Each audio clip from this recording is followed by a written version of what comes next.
नमस्कार दोस्तों। आप सभी को पता है कि बैंक एग्जाम में तकरीबन हर साल 10 लाख से 15 लाख बच्चा अपेयर होता है, जिसमें से तकरीबन 3-5% लोगों का सिलेक्शन हो जाता है। और जो बचे हुए ये लोग हैं, ये हर साल घूमते रहते हैं और ये सोचते रहते हैं कि हमारी कमी क्या रह गई। और आप देखते होंगे कि हर साल एक फाउंडेशन बैच आपको देखने को मिलता है। और ये समस्या हमने नोटिस करी इस बार कि ऐसे बहुत सारे बच्चे हैं जिनके बेसिक्स बड़े क्लियर हैं, जिनको बस एक डायरेक्शन की जरूरत है।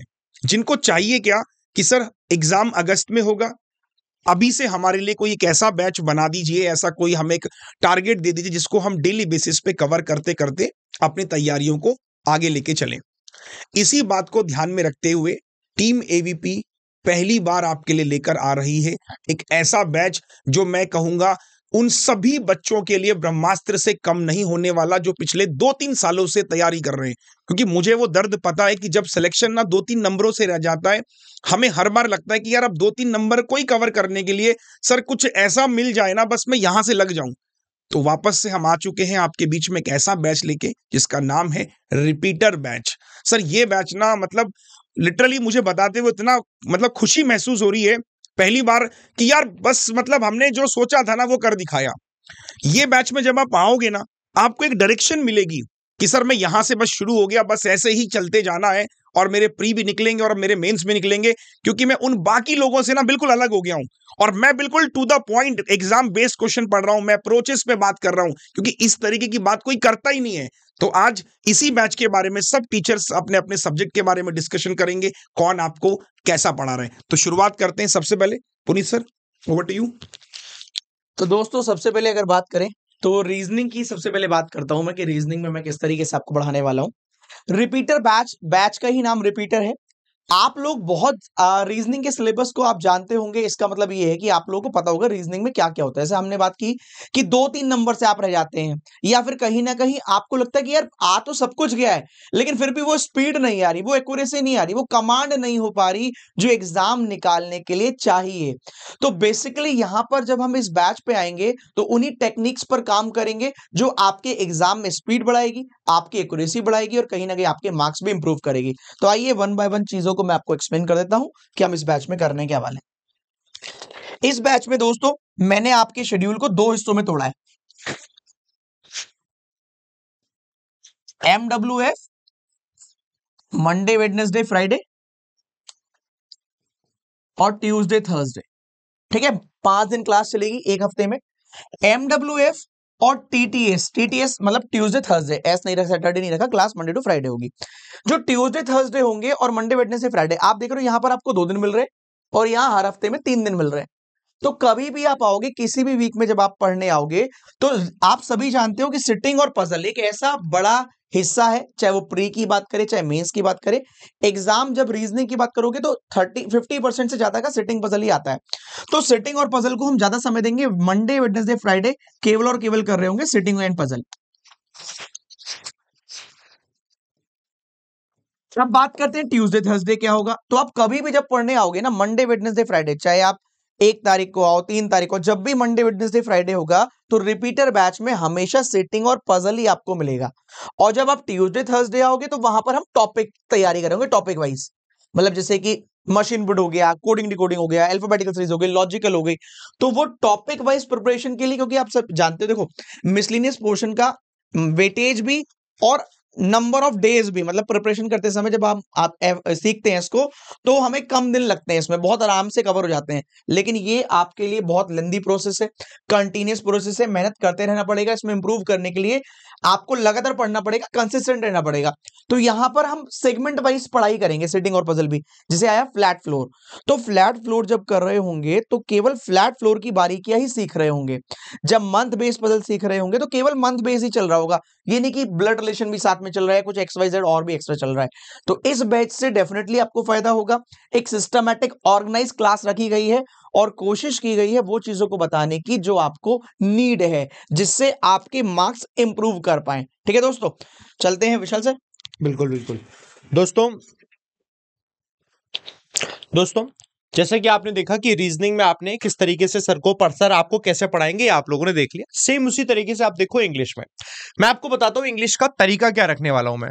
जैसे एग्जांपल के तौर पर आपको मालूम है ग्रामर है ना, ये ग्रामर का जो टॉपिक है ग्रामर, अब ये पूरा टॉपिक अगर हम देखें तो इसके अंदर अलग अलग चैप्टर्स आ जाएंगे, बट ये ग्रामर अगर अकेले इससे देखें तो प्रीलिम्स में तकरीबन आपके 10 मार्क्स के आसपास इसी से बन जाते हैं, और वही अगर मेंस आ जाएगा तो मेंस में भी 10 मार्क्स के आसपास इसी से बन जाते हैं। ऐसे अगर आप वोकैबुलरी की बात करेंगे तो असल में अकेला सिर्फ वोकैबुलरी रोल प्ले नहीं करता, और ऐसी ही रीडिंग की बात करेंगे तो अकेला रीडिंग अकेला रोल प्ले नहीं करता, लेकिन हाँ दोनों को मिक्स कर दे तो आपके सामने एक मिक्स रोल जरूर प्ले करता है, और ये जो मिक्स रोल प्ले करता है ये काफी बड़ा होता है। मैंने क्या किया हुआ है दोस्तों, जैसे कि आपने एक बार ना बेसिक पढ़ लिया है, लेट्स सपोज बेसिक आपने पढ़ लिया है, तो इसका मतलब ये है कि आपको कॉन्सेप्ट्स तो आते हैं है ना, लेकिन इन कॉन्सेप्ट्स का इस्तेमाल यूज कैसे करना है क्वेश्चन में, यही आपको सीखना है। पहला तो यूज कैसे करना है मैं ये सिखाऊंगा, दूसरा मैं ये सिखाऊंगा कैसे आप कितने टाइम फ्रेम में उस क्वेश्चन को करना चाहिए, क्योंकि यहीं से तो गड़बड़ हो जाती है ना कि हमारे पास इतने टाइम में आरसी नहीं हो पाता, पैराजंबल इतने टाइम में नहीं हो पाता है ना, हमें ये करना है। वोकैबुलरी हम कैसे कैसे याद करें और कैसे कैसे उसके क्वेश्चंस की प्रैक्टिस करें जिससे वोकैब के सेक्शन को हम इंप्रूव कर पाए, ये हम ये करेंगे। पता है मैंने हर दिन क्या कोशिश करी है, 1 घंटा तो दोस्तों मैं आपको पढ़ाऊंगा, 1 आवर मैंने क्या किए सिर्फ क्वेश्चंस कराए, और हर दिन दोस्तों 30 मिनट मैंने उसमें एक्स्ट्रा लिए। ये 30 मिनट एडिशनल होंगे हर दिन, जिस 30 मिनट में आप मुझसे पूछ रहे होंगे आपके डाउट्स।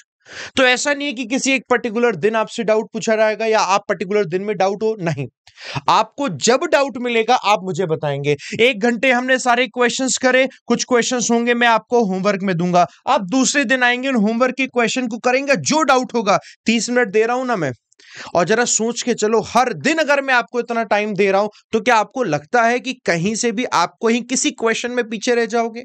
सारे डाउट पूछो, सारे डाउट क्लियर करेंगे, और इतनी अच्छी बात होगी कि उस क्लास में सिर्फ वही स्टूडेंट्स वही कैंडिडेट्स पढ़ रहे हैं जिनको ऑलरेडी बेसिक आता है, आप उनसे कॉम्पीट कर रहे हैं, तो आप रियल टाइम ऐसे कॉम्पिटिटर से कॉम्पीट कर रहे हैं जिनसे आप एग्जाम में कॉम्पीट करने वाले हैं। वहां पर जब दूसरा बच्चा डाउट कोई पूछ रहा होगा, उस दूसरे बच्चे के डाउट से आपका डाउट क्लियर हो रहा होगा, उस दूसरे बच्चे के डाउट से आप सीख रहे होंगे। स्पेसिफिकली मैंने 30 मिनट एडिशनल जो है इसी के लिए रखा हुआ है। आप जब आएंगे दोस्तों, हम 22 तारीख शुरू कर रहे हैं, 22 फरवरी से इस क्लास को, और हर दिन दोस्तों इसी तरीके से सीखेंगे कि पहले दिन कौन सा चैप्टर कर रहे हैं उसके सारे क्वेश्चंस करेंगे, वो इंपॉर्टेंट क्वेश्चंस प्रैक्टिस करेंगे, और ये क्वेश्चन और प्रैक्टिस आपके प्रीलिम्स और मेंस में आने वाले सभी टाइप के क्वेश्चंस होंगे, वो मैं आपको उसमें बताता रहूंगा कि ये वाले क्वेश्चंस हमारे प्रीलिम्स वाले हैं, ये वाले क्वेश्चंस हमारे मेंस वाले में। क्योंकि इंग्लिश में ऐसा कुछ खास अंतर नहीं होता है ना, प्रीलिम्स और मेंस में सिर्फ लेवल का अंतर होता है, पूछने के तरीके में अंतर होता है, वो मैं आपको बताता रहूंगा, तो आपको पता रहेगा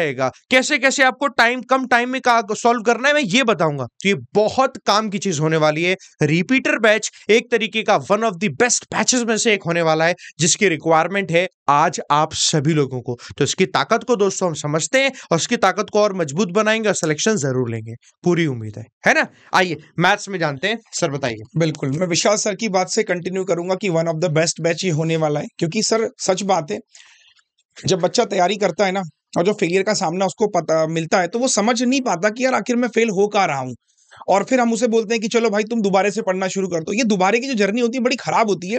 आप ये समझिए कि चलना शुरू किया, बीच में टायर पंचर हो गया, तो मुझे यही मैकेनिक चाहिए ना सर, ऐसा नहीं कि वापस जाऊं फिर दोबारा नई साइकिल लेकर आऊं, मुझे यही मैकेनिक चाहिए जो बताए कि भाई टायर पंचर हो गया, टायर को रिप्लेस कर रहा हूं, चलो आगे चलेंगे। नाउ इस तरीके से जब आप चलोगे तो शायद आप मंजिल तक पहुंच पाओगे।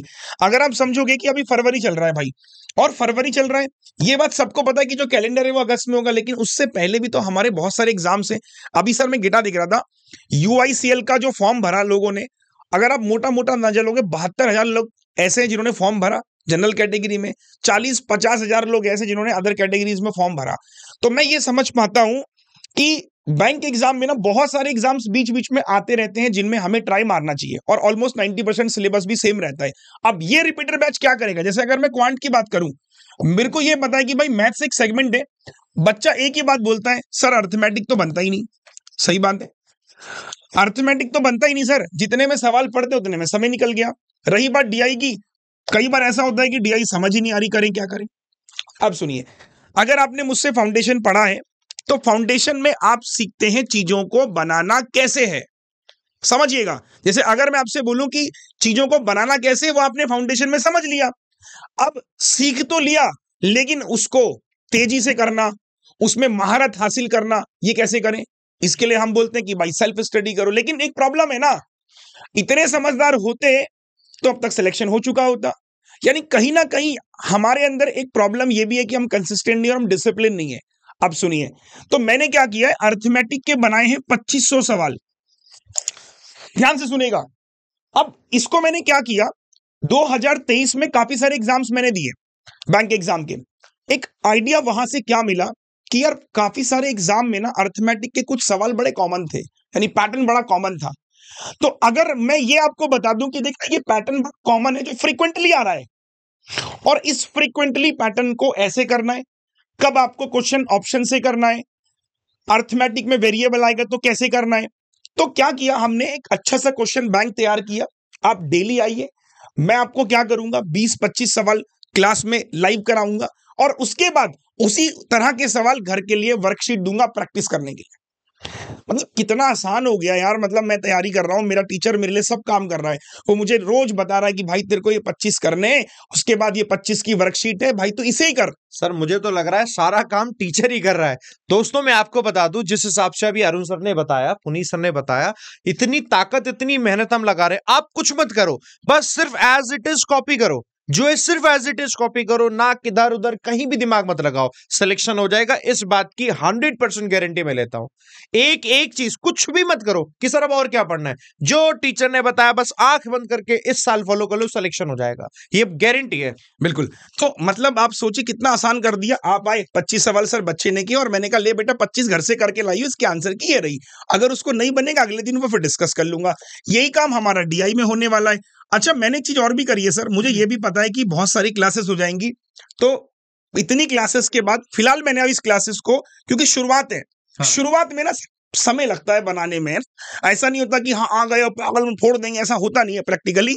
तो मैंने शुरुआत में क्लास केवल 3 ही दिन रखाई है। मुझे पता है कि सर अगर ये 1 महीना ये 3 दिन कंटिन्यू रह गए तो भाई आगे मैं इसको बढ़ा दूंगा। पहले मुझे थोड़ा सा आपको अपने माहौल में ढालना है। तो आइए, 3 दिन टीटीएस। अभी 1 दिन का गैप क्यों दिया है सर? ये इसलिए दिया है कि जो इसकी वर्कशीट होगी ना, ठीक है, और जो इसकी वर्कशीट होगी उसे करने के लिए आपके पास समय होना चाहिए। सही बात। यहां से फ्री रहोगे ना, यहां से फ्री, तभी कुछ कर पाओगे। तो फ्री भी थोड़ा यहां से रहिए। तो ये है मेरा क्वांट का प्लान। क्लासेस आएंगे, जो टाइमिंग रहने वाला है वो 5:30 बजे से लेके 6:30 बजे तक है। आइए, प्रैक्टिस करिए मेरे साथ और अपने सिलेक्शन के सपनों को साकार कीजिए। Over to you Abhijeet sir. Thank you sir. तो दोस्तों यहाँ पे क्वांट, रीजनिंग और इंग्लिश की बात हो चुकी है, अब जीए की बात करेंगे। तो जो हमारा ये बैच है रिपीटर, इसमें जीए कैसे हम पढ़ाएंगे उसकी बात देखते हैं। सो दोस्तों पहले हमें देखना पड़ेगा मंथ, क्योंकि आपको मेंस एग्जाम में जीए आनी है, और जो आपके मेंस एग्जाम होने वाले हैं, अगर हम पहले एग्जाम की बात करते हैं तो ग्रामीण बैंक एग्जाम होने वाले हैं, जो कि मेंस होगा सितंबर में। तो अभी हम कैसे पढ़ेंगे? फॉर एग्जाम्पल दोस्तों देखो, फरवरी मंथ है दोस्तों ये, और हमारा ये बैच रिपीटर स्टार्ट हो रहा है। तो अगर हम अपने जीए की बात करें दोस्तों, तो हमारा ये 3 सेक्शन होता है प्रॉपर, और ये 3 सेक्शन जो हमारा होता है, इसमें current affairs, banking and financial awareness, और दोस्तों स्टैटिक जीए, ये 3 चीजें होती हैं। तो इस बैच में हमारी स्ट्रेटजी क्या होनी चाहिए, ताकि प्रॉपर हम जो चीजों को पढ़ें वो वर्थ भी हो और टाइमली हमारा कंटेंट पूरा हो जाए दोस्तों। तो जो रिपीटर बैच हम लॉन्च कर रहे हैं वो दोस्तों, अगर हम बात करें तो टाइमिंग उसकी है 11:30 बजे से, ठीक, AM। और दोस्तों अगर इस बैच की हम बात करते हैं तो हमें स्टडी क्या बनानी पड़ेगी। फॉर एग्जांपल, हम पहले बैंकिंग एंड फाइनेंशियल अवेयरनेस इसमें कंप्लीट करेंगे दोस्तों। तो बैंकिंग फाइनेंशियल अवेयरनेस कंप्लीट करते करते अप्रैल मंथ आ जाएगा हमारा। जब ये हमारा कंप्लीट हो जाएगा दोस्तों, तो तुरंत हम कुछ दिन के लिए स्टैटिक जीए पढ़ाएंगे आपको, और स्टैटिक जीए जैसे ही दोस्तों होता है हमारा, तो मई मंथ हमारा शुरू हो जाएगा दोस्तों। हाँ, तो वहां पर हम करंट अफेयर्स आपको पढ़ाएंगे। करंट अफेयर्स का प्रॉपर जो क्वेश्चन दोस्तों बनते हैं वो मतलब मेनली जैसे गवर्नमेंट स्कीम की हम बात करें, रिपोर्ट इंडिसेस की बात करें, तो जो एग्जाम में क्वेश्चन बनते हैं हम उनकी बात यहाँ पर करेंगे दोस्तों। तो ये हमारी स्ट्रेटजी होने वाली है, ताकि हमारा टाइम जो है वो कंज्यूम अच्छे से हो जाए और वर्थ मिले हमें, ताकि एग्जाम में अच्छे मार्क्स लेकर आए। तो ये मेरी जीए की स्ट्रेटजी होने वाली है दोस्तों। Vishal sir, Puneet sir, Arun sir, done. ठीक है। तो आप सब लोगों ने देख लिया कि सब लोग क्या क्या पढ़ाने वाले हैं। अब थोड़ा सा इस बैच के बारे में आपको बताते हैं कि ये बैच कब से शुरू हो रहा है। जैसा कि आपको पता है ये जो बैच है आपका ये 22 फरवरी से शुरू हो रहा है। सब लोग एक बार टाइम बताएंगे अपने। 22 फरवरी से ये बैच शुरू हो रहा है। मैं सारे सब्जेक्ट की टाइमिंग लिख दे रहा हूँ।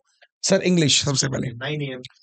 तो इंग्लिश की क्लास आपको मिलेगी सुबह 9 बजे। 11:30 बजे। ठीक है। और आपको मिलेगा सर क्या जीए जीए आपको मिलेगा 11:30। पुनीत सर आप बताइएगा 3 PM 3 PM। ओके। रीजनिंग आपको मिलेगा 3 PM। और जो क्वांट सबसे आखिरी में आपको मिलेगा 5:30 PM। अब दो बात सुनिएगा, जितने भी हमारे अनअकैडमी प्लस सब्सक्रिप्शन के जो बच्चे हैं उनके लिए ये क्लासेस फ्री ऑफ कॉस्ट रहेंगी, क्योंकि प्लस सब्सक्रिप्शन आपने ले रखा है ऑलरेडी। तो प्लस सब्सक्रिप्शन वाले बच्चे या फिर आइकनिक सब्सक्रिप्शन वाले बच्चे, प्लस वाले और आइकनिक वालों, उनके लिए कुछ खरीदने की जरूरत नहीं है, आपके लिए ये बैच फ्री है। दूसरा, महापैक जिन्होंने लास्ट ईयर खरीदा था जुलाई के आसपास, तो महापैक में ऑलरेडी फाउंडेशन हमने लास्ट ईयर कवर करा दिया था और मेंस भी उसमें आपको देखो करवा दिया था। तो उन बच्चों को रिपीटर की जरूरत थी, तो महापैक वालों के लिए भी ये फ्री रहेगा। महापैक वाले बच्चे क्या करेंगे, अपनी क्लासेस को ना कहां से देखेंगे, वो देखेंगे प्लानर से बच्चों। क्योंकि जो महापैक वाले बच्चे होते हैं वो बड़ा कंफ्यूज होते हैं कि सर हम जब जाते हैं तो दिखाते हैं गेट सब्सक्रिप्शन। आपके जो प्लानर होगा उसी में आपको क्लास दिखती चली जाएंगी, वहीं से आप जाके क्लास को ज्वाइन कर लेना, बराबर है ना। तो आपको कहीं जाके कुछ नहीं करना है, आपके प्लानर में ही आपको इस तरीके से क्लासेस दिखना शुरू हो जाएंगी और आप अपने हिसाब से उसको पढ़ सकते हो, आपको कोई दिक्कत नहीं आएगी। मैं फिर से रिपीट कर रहा हूं, ध्यान से सुनना कान, क्योंकि इसके बाद भी आप मैसेज करोगे व्हाट्सएप पे कि सर हमें तो नहीं मिल रहा, हमें तो नहीं दिख रहा। प्लानर में ही आपको क्लास दिखेगी महापैक वाली। अब इनके लिए तो फ्री हो गया। अब जो महापैक का भी नहीं है, प्लस का भी नहीं है, आइकनिक का भी नहीं, वो क्या करे, वो बड़ा सिंपल सा काम करे, वो अनअकैडमी का सब्सक्रिप्शन जाके परचेज कर ले। कैसे करना है ये देखिए, अनअकैडमी लर्निंग ऐप आप जाएंगे, यहीं पर सब्सक्रिप्शन प्लान में आप जाइएगा। दो तरीके का सब्सक्रिप्शन प्लान होता है, एक प्लस और आइकनिक। क्या अंतर होता है, वैसे तो यहाँ पे लिखा हुआ है, बट मैं एक बेसिक अंतर बता देता हूं कि आइकनिक में ना आपको फिजिकल किताबें जो होती हैं वो मिल जाती हैं, प्लस में नहीं मिलती है। तो अगर आपको जरूरत लगे कि यार मुझे ना फिजिकल किताबें भी चाहिए, तो आप इसके साथ जा सकते हैं। और हालांकि यहाँ पे आप देख भी सकते हो, डिफरेंसेस भी बता रखे हैं, ठीक है। 1-to-1 मेंटरशिप का प्रोग्राम आइकनिक में मिल जाता है, प्लस में नहीं मिलता है। अब दोनों के प्राइस में भी हालांकि डिफरेंसेस हैं, प्लस वाला थोड़ा अफोर्डेबल होता है, तो इसको मैं रिकमेंड भी करता हूं। अब देखिए 20% डिस्काउंट 4 महीने का फ्री, अगर 24 महीने का लोगे, 12 का लोगे तो आपको क्या मिलेगा, 12 महीने में केवल 2 महीने फ्री मिल रहा है। तो 12 महीने मैं एक कोड लगा दे रहा हूं जिससे मुझे डिस्काउंट मिल जाएगा। तो जब भी आप ना सब्सक्रिप्शन को खरीदें तो आप इस कोड का इस्तेमाल करेंगे। दिखा रहा है कि awesome you got 20% off and now proceed to pay. तो आप देखिए कितने का आपको पड़ गया ये, सी 4159 का आपको ये पड़ गया। तो 4159 का आपको पड़ गया, जिसमें आपको 12 + 2 14 महीने का सब्सक्रिप्शन मिल गया, 4100 लमसम 60 रुपए मान लो, है ना। तो ये आपने पे कर देना। उसके बाद जब आप ये खरीद लोगे, मैं दिखा भी दे रहा हूं अगर किसी को दिखने में दिक्कत हो रही हो सर, अब ठीक है। खरीदने के बाद फिर आप जाएंगे टीचर्स की अपने क्लासेस में जाएंगे, वहां से आप क्लासेस देख सकते हैं, फिर कोई दिक्कत परेशानी नहीं आएंगी। भविष्य में कोई भी बैच आएगा प्लस सब्सक्रिप्शन में वो फ्री रहेगा, कोड एवीपी यूज करो, ठीक है। बाकी कोड की कोई आपको कहीं पर भी कोई दिक्कत परेशानी हो, आप नंबर पे भी कॉल कर सकते हैं। और सब्सक्रिप्शन लेते समय इस कोड का इस्तेमाल जरूर करें, जिससे हमें यह आश्वासन हो जाए कि आप हमारे साथ अपनी जर्नी कंप्लीट करेंगे और हमारे साथ अपना सिलेक्शन सुनिश्चित करेंगे। ऑल द बेस्ट, जय हिंद।